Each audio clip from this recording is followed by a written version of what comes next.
আজিৰ পৰা আমি এটা নতুন সিৰিজ আৰম্ভ কৰিছো হেতু হৈছে PYQ এনালাইসিস ওয়েটল্যান্ডস আৰু ডিস্ট্ৰিক্ট বিলাক সো আপোনালোকে ম্যাপ ষ্টাডি কৰাটো বহুত বেছি ইম্পৰ্টেন্ট ডেইলি আপোনালোকে ম্যাপ চোৱাটো আপোনালোকে কৰিছে নে নাই কৰা যদি নাই কৰা আপোনালোকে ম্যাপ চোৱাটো ডেইলি কৰা আৰম্ভ কৰি দিয়ক চাওক ম্যাপৰ পৰা এটা প্ৰশ্ন আৰামছে পাৰি যাব আৰু এইবোৰ আপোনালোকে কি হয় না যেতিয়া আপোনালোকে পঢ়াৰ মাজে মাজে যেতিয়া ব্ৰেক লয় হে ব্ৰেকৰ সময়ত আপোনালোকে ম্যাপবোৰ চাব পাৰে আৰু হেনেকুৱা আপোনালোকে মাল্টিপল ব্ৰেকস ললে সো মাল্টিপল বাৰ আপোনালোকে ম্যাপখন চাব পাৰে উৰপদ বিল আৰু চালে কি লাভ হ'ব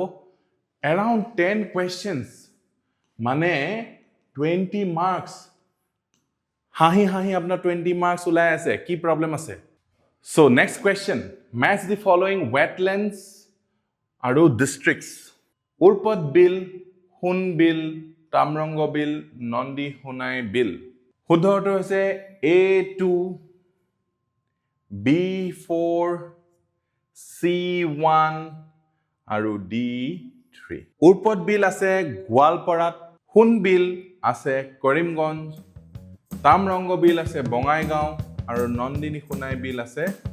Morigaon so A2 B4 C1 D3